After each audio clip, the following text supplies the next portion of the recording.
Halo guys, Assalamualaikum. Sekarang kita berada di chapter 29, yaitu tentang loud words. Itu apa?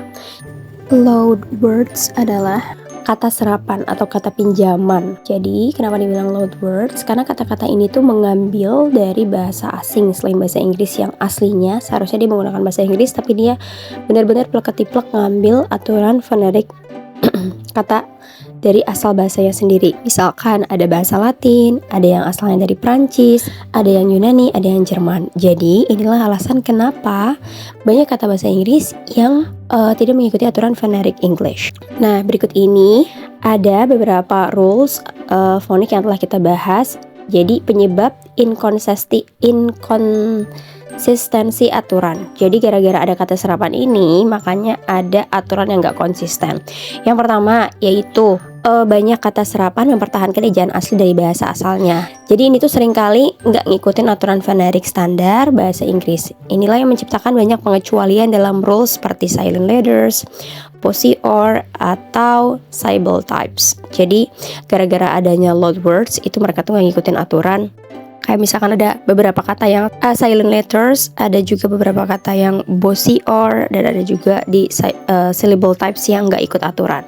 Nah, ada juga pola ejaan yang unik. Jadi kata serapan itu seringkali memperkenalkan pola ejaan yang tidak biasa untuk menjaga identitas kata tersebut. Contohnya, kalau ada pola nih belakangnya kue gini nih, Q-U-E, itu dibacanya tuh Q aja. Jadi U sama E-nya itu silent. Contohnya unique, antique, technique gitu.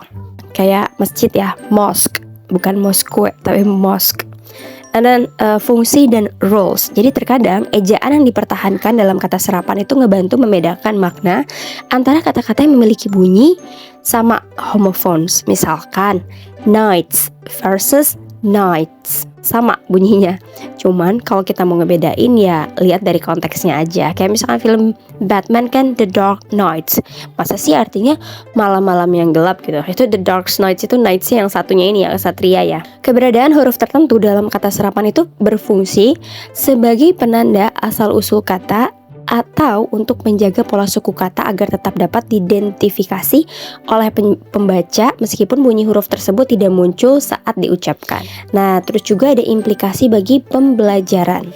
Kata serapan itu menjelaskan kenapa bahasa Inggris itu kayak punya kata-kata yang dianggap bandel gitu, yang nggak patuh sama aturan phonics dasar.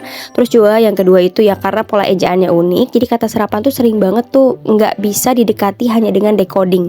Jadi kadang dia tuh nggak bisa di apa ya namanya dieja gitu. Kalau orang lagi ngomong apa gitu terus kita mau nulis tuh, kalau kita nebak-nebak pakai aturan rules phonics bisa jadi kita salah nulisnya gitu. Jadi lebih efektif tuh dipelajari menggunakan pendekatan visual atau mnemonik. Jadi lebih baik kalau misalkan kita mau hafal kata-kata yang serapan itu ya mau nggak mau kita misalkan emang harus lihat gitu cara nulisnya gimana.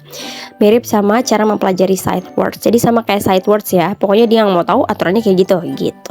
Di sini ada latihan baca, ada daftar kata serapan dalam bentuk narasi. Nah, coba kita lihat ya. Ada unique, antique, technique.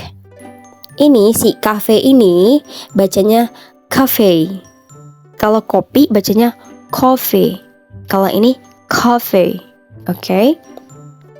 Cafe. Nah sekarang ballet itu dibacanya ballet, ballet.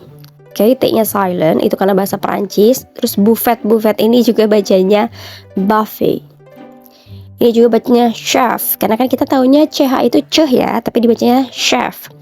And then yang nomor 8 itu bacanya sofa, sofa, sofa. Oke, nomor 9 juga itu bahasa serapan ya. Jadi itu tuh bahasanya asalnya dari Jerman. Ucapinnya kindergarten, kindergarten. Oke, number 10 itu Schadenfreude, Schadenfreude. Itu bahasanya SCH-nya itu khas bahasa Jerman. Oke, number 10 ada plano, plano. Number 12 ada opera, opera, bukan opera tapi opera. Oke, jadi huruf E ujung kiri itu bacanya E ya. Ada solo berasal dari bahasa Italia, solo, solo.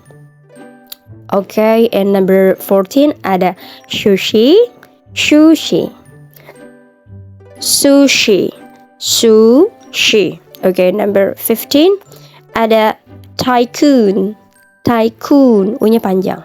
Ada 16 ada kiosk, kiosk.